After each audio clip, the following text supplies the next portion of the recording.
Here's Brody Brazil.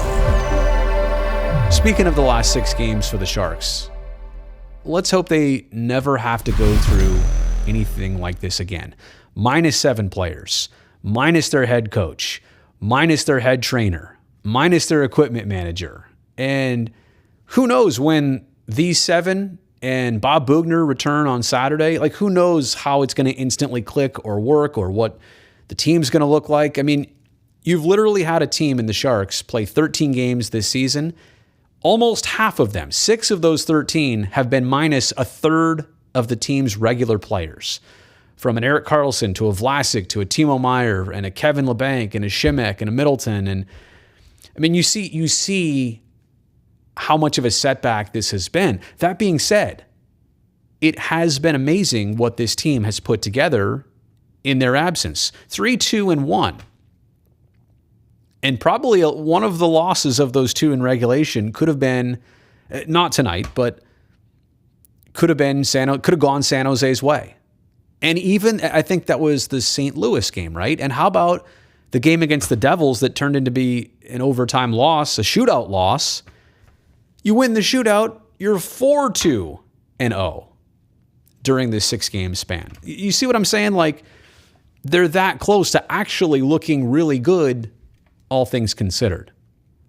But more so than the results and more so than, statistics, I want to go to what we've seen this team fight adversity and actually shine in adversity. How about the Saturday 2 weeks ago where they literally found out that morning, hey, we need 7 players from the Barracuda, who, by the way, just played a game last night. Luckily, they're in town.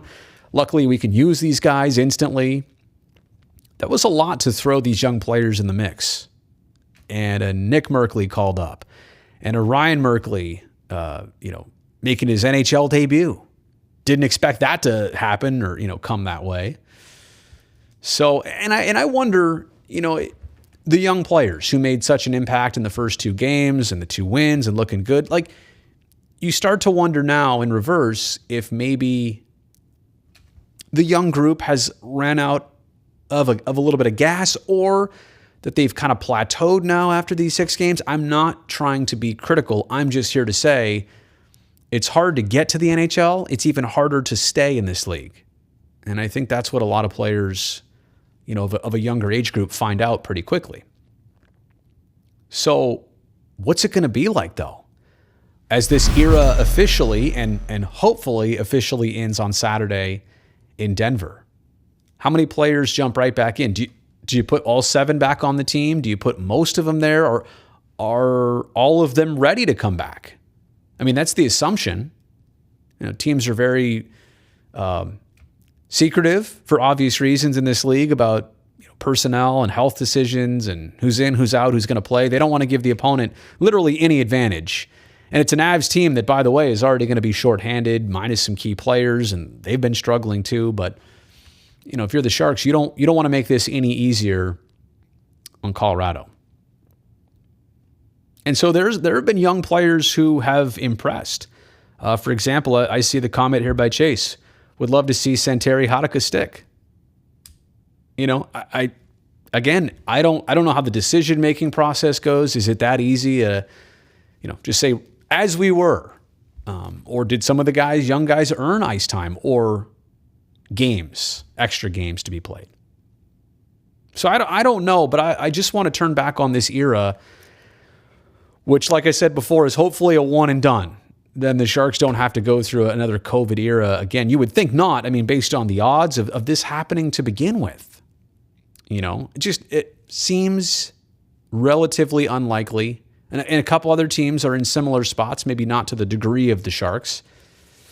But to have a group that's entirely vaccinated go through this, it's certainly not impossible. We're not debating the possibility of it, just saying the likeliness of it to actually happen. And to all happen at once in that way. And hopefully the likeliness to not happen again. I think the group handled it pretty well.